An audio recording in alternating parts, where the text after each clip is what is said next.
Picture a knife hanging on a nail in an old Massachusetts barn. Not a particular knife, 1,000 like it. The blade is dark. The edge has been sharpened so many times that the spine and the cutting edge no longer run parallel. The steel has been worn into a shape its maker never ground. The handle is held by 3 pins, and one of them is not the same metal as the other 2. Somewhere under the rust there is a mark, part of a word, maybe 2. That knife was not made to be kept. It was made to be used up. Shipped by the crate, sold by the dozen, carried across a continent, and thrown out when it finally failed. Almost all of them were. The ones still here did not survive because anyone understood what they had. They survived because nobody thought they were worth the trouble of throwing away. By the end of this, 4 things will be clear. Which marks are worth checking? Which clues get misread most often? Why a sheath can carry more history than the blade inside it? And why the detail that separates an old tool from a documented collectible is almost never the steel.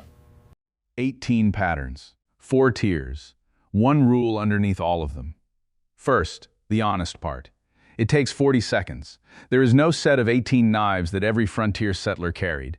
Nothing was carried by everyone. What follows are patterns that turn up again and again in post inventories, estate lists, museum accession records, and the ground at old posts. A smaller claim, also a true one. Second, a trade knife is not a shape, it is a roll. These were goods inside a commercial network. Bought in England, moved through merchant houses, priced against fur at posts like Fort Union on the upper Missouri, where between 1828 and 1867 the Assiniboine, Crow, Cree, Ojibwe, Blackfeet, Hidatsa, and other nations traded robes and furs for cloth, kettles, guns, beads, and knives. In that system, a knife was inventory, with a unit price and a line in a book. Third, and almost nobody selling one will say this out loud, most old utility knives are not worth a fortune. A few are worth a great deal. The difference is not luck. It is evidence. So here is the frame for everything that follows. The blade suggests what it was made to do. The mark may tell you who made it, and the documented story is what can make it historically valuable. Pattern suggests.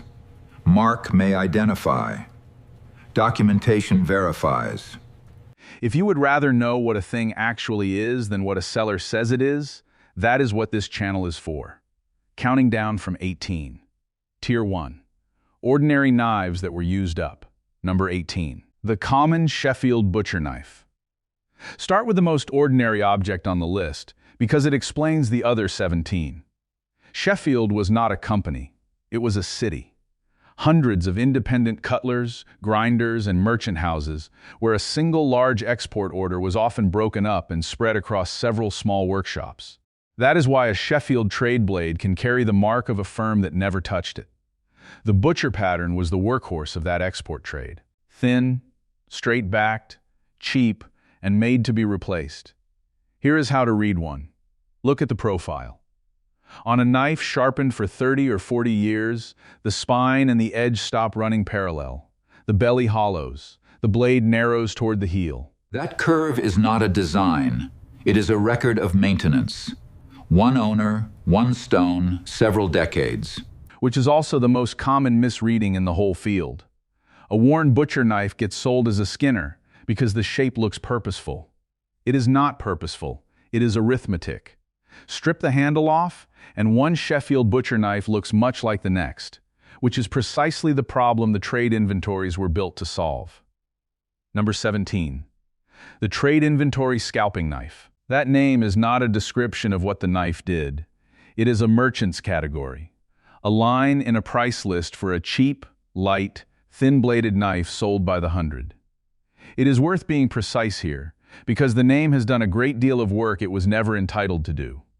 In the books, it sits between blankets and kettles. It was bought by trappers, post employees, settlers, and indigenous customers, and used for the ordinary work knives do. What the name has done since is inflate prices. A plain light trade blade with that word attached will outsell the identical blade described as a butcher knife. The premium is attached to the vocabulary, not the object. Visually, there is not much to hold on to. A thin blade, a slight upsweep, a plain wood handle, minimal finish. Cheapness is the identifying feature, so a ledger could name a knife into legend. It could also leave one nameless. And the next pattern is known almost entirely by a job nobody thinks of as frontier work. Number 16. The farrier's or flaying knife. This one replaces a pattern I intended to include and could not verify against an institutional source. So here is a better documented substitute, and a more useful one. The Sheffield firm of John Wilson, of Sycamore Street, is one of the names most often found on blades that reach North America. The trade record of that firm lists what it made. Butchers, skinning, farriers, flaying, and shoe knives, invariably hand-forged. Look at that list. Not one is a weapon. Every one is a trade. The butcher, the tanner, the man who shod horses, the shoemaker. That is the real texture of frontier steel. The farrier's knife is the one most likely to still be in an American barn, because farms kept horses long after the fur trade ended. Short blade? Often a hooked or curved tip for working a hoof. Stout handle. And it is misidentified constantly. A curved farrier's knife photographed against dark cloth gets listed as an Indian trade knife or a skinner more or less weakly. The hook is the tell. It was made for a horse's foot. A knife defined by a job. The next one is defined by a shape. Number 15. The roach belly knife. Here is the first pattern that can be recognized when every trace of writing is gone. The roach belly is a blade with a pronounced swell along the cutting edge and a straight or slightly rising spine. It is one of the most persistent shapes in the northern fur trade. Persistent because it worked, and because posts kept ordering it for decades. That persistence is the point. A shape that stays in the catalog for 60 years is a shape that succeeded. Two cautions. First, roach belly and the trade inventory name from a moment ago get used as synonyms in the market. They overlap? They are not the same. Second, the shape alone does not date a knife. It was reproduced through the 20th century and is still made today. What lifts one out of the ordinary is construction that agrees with the shape. A half-tang, handset pins, a handle that has shrunk unevenly around the metal, wear that stays consistent from tip to heel. Shape can be read without a mark, but shape only ever suggests. The next knife is the one people most want to be something it usually is not. Number 14. The household table or carving knife. This is the second substitution, and it is the most common old blade in any American house. When John Russell began making cutlery in 1834, his first knives were butcher and carving knives. When Lamson and Goodnow, founded at Shelburne Falls, Massachusetts in 1837, moved into table cutlery around 1849 and 1850, they did it by bringing in experienced cutlers from England. Table knives were not a sideline of the American cutlery industry. They were its engine. So the bone-handled carving knife in the drawer is not an intruder in this story. Same industry, same steel, often the same works. Aimed at a dining room instead of a trail. The misidentification runs the other way here. An old carving knife with a stained bone handle and a slender tang photographs beautifully and gets listed as a frontier trade knife almost as a matter of routine. The tell is the tang and the balance. A table knife is built light, for a hand at a table. A trade blade is built for leverage. So far, every knife has been read from what it was made to do. Now the question changes burn, because some of these objects tell you something about the person holding them. Tier 2. Knives that reveal their users. Number 13. The crooked knife. Incree, Mokatogan. This is the one object on the list that did not come from Sheffield and did not come from Massachusetts. The crooked knife is a one-handed draw knife developed by native peoples of the Northeast to shape wood. The blade sits at an angle to the handle and is pulled toward the body. Before contact, the cutting edge could be a beaver or porcupine incisor, which gives a natural curve. After contact, blades were made from flat steel files, farrier's knives or straight razors, lashed to the handle with sinew, pitched string, wire, or a metal sleeve. What it made is the point. Baskets, axe handles, canoe frames, paddles, snowshoe frames, bowls. This is the tool that built the physical world of the northern woodlands. And because it was better than anything the newcomers brought, it was adopted by Franco-American, Anglo-Canadian, and Scandinavian woodsmen, and it is still in use today. That is why one can turn up in a New England workshop chest. Which is the correct way round to tell this. The crooked knife is not a settler tool that Indigenous people also used. It is an Indigenous technology that settlers borrowed.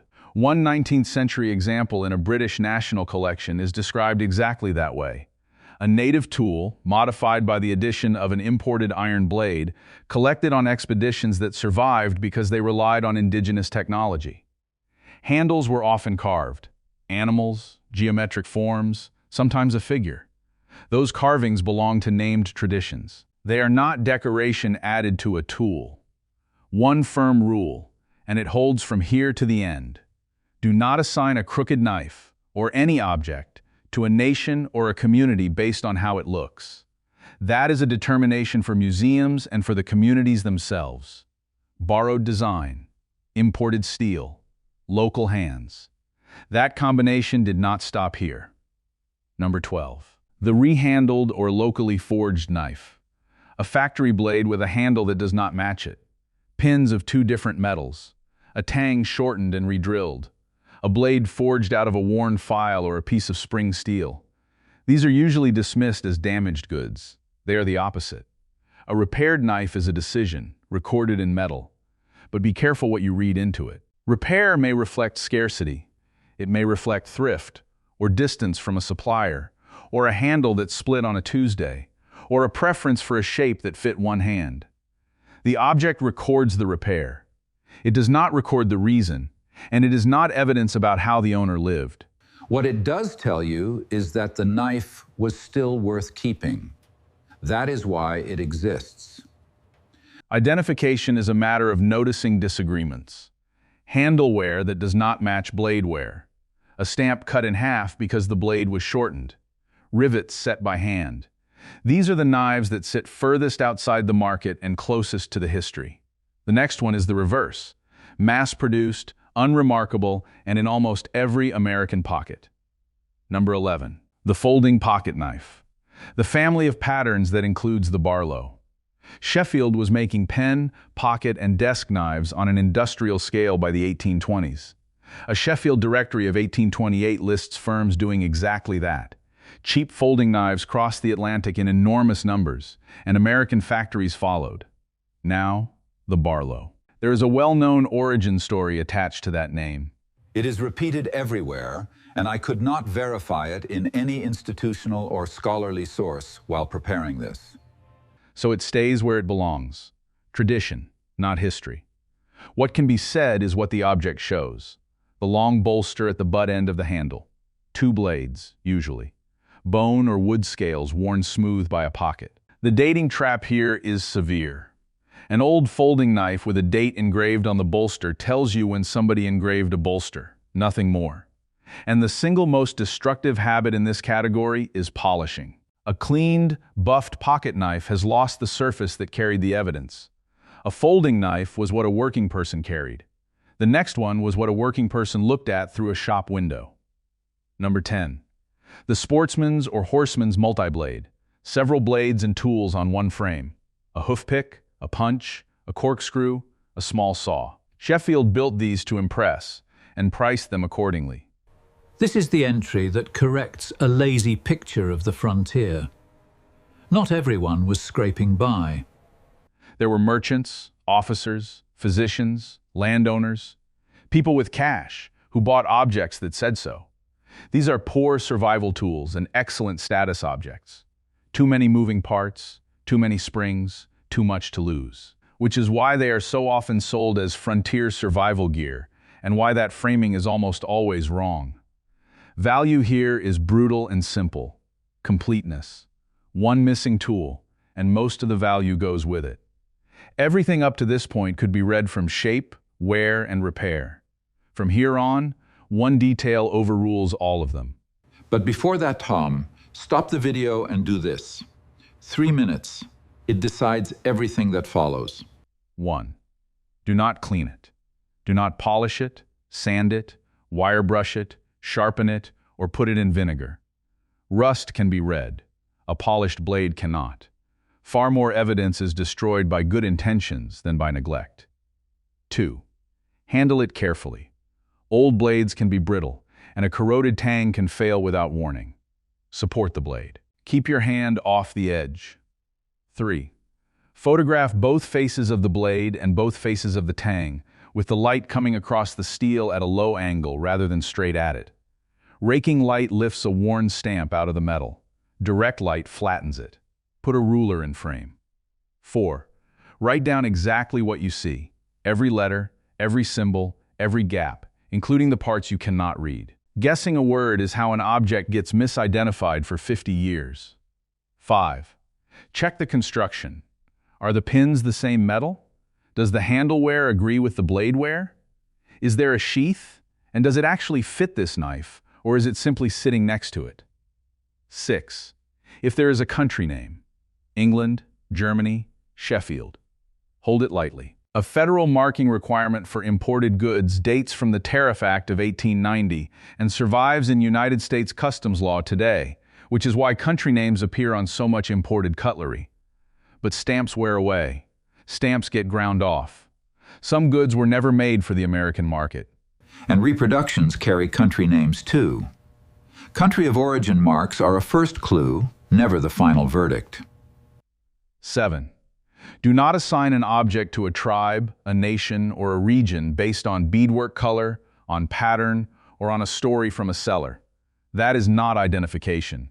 That is invention. All of that, and a good deal more, is in a free field guide, a printable dossier with the full inspection sequence, a maker mark worksheet, a provenance chain worksheet, and a quick reference for all 18 entries. The link is in the description. Tier 3. The maker's mark changes everything. Number 9. John Wilson, of Sycamore Street, Sheffield. The Wilson mark is 4 peppercorns and a diamond, granted in 1766. A Sheffield newspaper in 1849 said it was as well known to the town as the Old Church. On the blade, the initial often reads as an I rather than a J, which is why collectors call these I Wilson knives. Same firm. Here is the part that should change how you look at every stamp in this video. That mark was counterfeited constantly. In 1833, the firm took legal action over the imitation of its mark. In 1839, it bought 2 full pages in a Birmingham and Sheffield trade directory purely to warn customers about fraudulent use of it, and named a competing Sheffield firm among the offenders. Consider what that means. Forgery of frontier-era cutlery marks is not a modern problem that began on the internet. It was already serious enough in the 1830s that a manufacturer bought 2 pages of advertising to fight it. So the mark may tell you who made it. May. A stamp is a claim, and claims get copied. Sheffield had a 200-year head start. What happened next is that a river valley in Massachusetts decided that did not matter. Number 8. Lamson and Goodnow. In 1834, Silas Lamson devised a curved snath, the bent wooden shaft that lets a person swing a scythe standing upright instead of bent double. On the strength of that, in 1837, Lamson, his sons Ebenezer and Nathaniel, and a partner named Abel Goodnow founded a cutlery firm at Shelburne Falls, Massachusetts. An account written in 1891 describes what those works became. A business grown out of the simple manufacture of shoe and butcher knives in 1846. Table cutlery from 1849 and 50. More than 200 people employed, whose houses formed a village of their own. The firm recruited skilled cutlers from England and Germany, and helped make the Connecticut River Valley the center of American cutlery production by the time of the Civil War. That is the American cutlery story compressed into one company. A farm tool, an invention, a river, imported skill, then an industry. On the blade, look for the firm name and Shelburne Falls. Early marks separate the frontier-era product from 20th century kitchenware, and that separation is most of the value. 40 miles east, on a different river, a goldsmith's son was doing the same thing, and his river's name ended up in the language. Number 7. The Plain J. Russell Butcher Knife. John Russell began manufacturing tools and cutlery in 1834, and established a new factory on the Green River in Massachusetts in 1836. The Smithsonian's own record of one of these knives puts it plainly. His knives rivaled the quality of those made in Sheffield, and as settlers moved west in the 1840s, Russell's knives moved with them. Read that timing carefully, because it corrects one of the most repeated claims in the subject. The classic Rocky Mountain Rendezvous era was already ending by the time this factory produced at scale. These are not the knives of the 1820s fur brigades. They are the knives of the wagon roads, the hide trade, and the homesteads. And there is a second correction hiding inside the first one.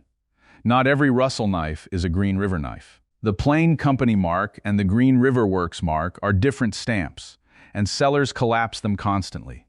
Two knives can be identical in profile, in steel, in construction, and separated entirely by 4 words on the tang, so add the 4 words. Number 6. The Green River Butcher. The pattern collectors call the Dadley. This is the knife that went west. The Smithsonian record notes that Green River knives were everywhere in the early American West, and that the phrase, "up to Green River," entered American speech, meaning something well made or thoroughly done. There is a popular collecting story about where that phrase came from, that the stamp sat so close to the handle that burying a blade to the hilt meant driving it up to Green River. It is a good story. The documented part is simply that the phrase came to signify something done thoroughly and well. The rest is folklore, and it should be labeled as folklore. That distinction matters more than it looks. A great deal of what circulates as frontier knife history is folklore wearing a date. On the object, the Green River Works stamp near the handle, a straight-backed butcher profile, a wooden handle held by pins through a half-tang. What makes one worth having is ordinary and unglamorous, a legible stamp, an original handle, a blade that has not been ground back into a different shape. That pattern fed people. The next one skinned what fed them, and it is the shape most often faked. Number 5. The Green River Skinner, a blade with a deep, deliberate curve, made for taking a hide off an animal quickly. It belongs to an industrial hunt, the buffalo hide trade, and to an economy that collapsed with the herds. Here is the single most useful visual comparison in this video, and it goes back to number 18. A Skinner's curve is symmetrical and generous, and it runs from a full-width spine. A worn butcher knife's curve is uneven, and the blade is narrower than it started. One is a factory decision. The other is 30 years of a whetstone. Once you have seen the two side by side, you cannot unsee it, and you will notice how often the second is sold as the first. Value follows original geometry. A Skinner reground into a point is a Skinner-shaped object. American factories took the butcher trade, but the oldest trading company on the continent was still buying its blades in England, through a London merchant most people have never heard of. Number 4. The Hudson's Bay camp knife. The pattern also called the buffalo or chief's knife, and a correction that took some digging. Jukes Colson was not a Sheffield cutler. The firm was a line of London ironmongers and export merchants. Jukes Coulson I, who died in 1794. His nephew, who ran an export ironmongery in London. His son after that. By the 1850s, the firm had offices in Birmingham and Sheffield. A manager named Thomas Newton Stokes came in during the 1860s and later became a partner, which is where the longer name, Jukes, Coulson, Stokes and Company, comes from. The Sheffield manufacturer's record states what the firm did. It exported trade knives, known as buffalo or chief's knives, to North American fur companies, including the Hudson's Bay Company, and to trappers and to Native Americans, citing Carl Russell's study of mountain man equipment. So the name on that famous blade is a merchant's name, not a maker's. Sheffield cutlers made the knives. A London export house sold them. 2 warnings. First, I could not confirm from any institutional source that the Hudson's Bay Company routinely stamped its own initials onto blades, and I am not going to claim it in either direction. Second, the label Hudson Bay knife is now applied by sellers to almost anything with a large blade and a wooden handle, including brand new reproductions. Which leaves one question. If a mark can be copied, borrowed, worn away, or invented, what evidence cannot? The last 3 are not patterns, they are conditions. States an object can be in, whatever it happens to be. Number 3. A knife with its original sheath and a documented history for both. Start with the thing that gets said wrongly. A quilled or beaded sheath is not an accessory that raises the price of a knife. It is a separate work, made in a distinct tradition, by makers who are not the people who made the blade. The knife was industrial. The sheath was not. And the evidence problem here is documented. A Smithsonian study of quilled knife cases from the Northeast examined about 40 examples, of which only 9 had documented collection dates before 1850, and noted that almost all of the cultural attributions attached to them are secondary, not observed, not recorded at the time, assigned later. The National Museum of the American Indian says something similar about its own plains holdings. Staff are actively working on appropriate identification of objects that were cataloged according to where they were collected rather than where they originated. If national museums are still correcting attributions on their own accessioned collections, then nobody should be assigning a nation to a sheath from a photograph, what a documented example looks like. In that museum's records, there is a knife sheath collected in 1924 from a named person, Pahi, by a named anthropologist, William Wildschut, during fieldwork the museum sponsored. A person, a collector, a year. In the same collection, there is another knife and sheath whose record reads, "Collection history unknown, purchased from an unknown source in 1930. 2 objects, 1 chain of evidence. That is the entire difference. And it is why a sheath can carry far more historical and cultural information than the blade it holds." Number 2. The marked Sheffield Bowie. This is where the promise in the title reaches its outer edge, and it should be said clearly. This is not the ordinary trade cutlery most settlers carried. This is the high-end export and status trade, and it sits at number 2 precisely because it is the exception. The Sheffield firms knew exactly what they were selling. A London newspaper describing a Sheffield exhibition display wrote about a great show of Bowie knives, apparently intended to catch the eye of emigrants heading for California.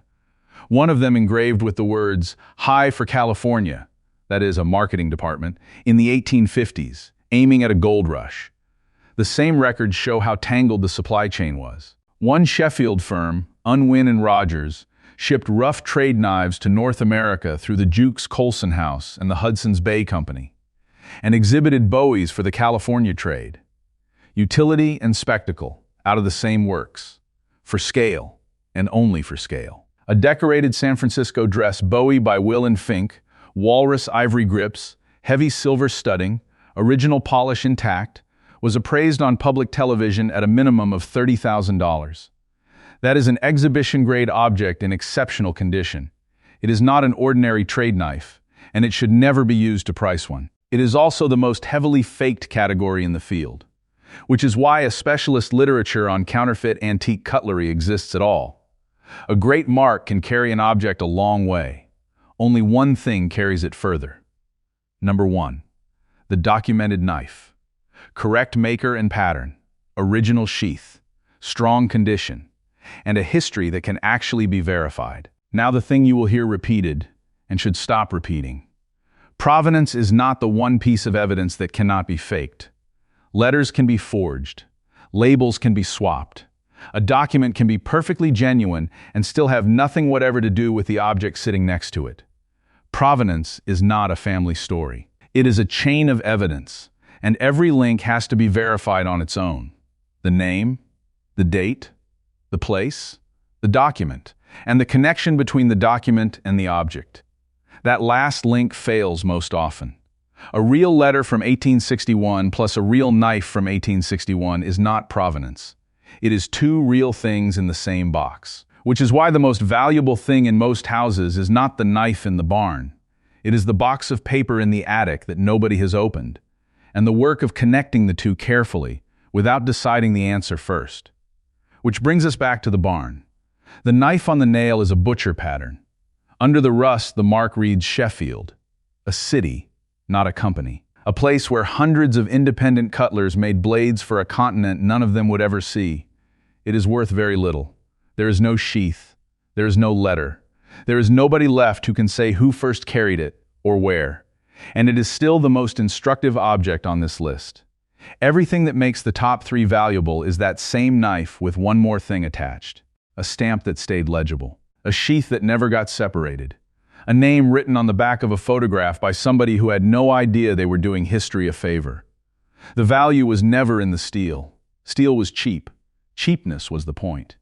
These were tools built to be consumed, priced against fur, sharpened until they were half the width their makers ground them, rehandled when a handle split, and finally hung on a nail and forgotten. They were never meant to survive. That any of them did is an accident, and the accident is the inheritance. The blade suggests what it was made to do. The mark may tell you who made it, but the documented story is what makes it matter. So go and look. Not because there is a fortune out there. Mostly there is not. Look because the evidence is still sitting in the dark, and it will not survive another generation of guessing. And when you find something, write down what you actually see, and nothing you merely hope. If that is the part that matters to you, the record rather than the resale, then you already belong here.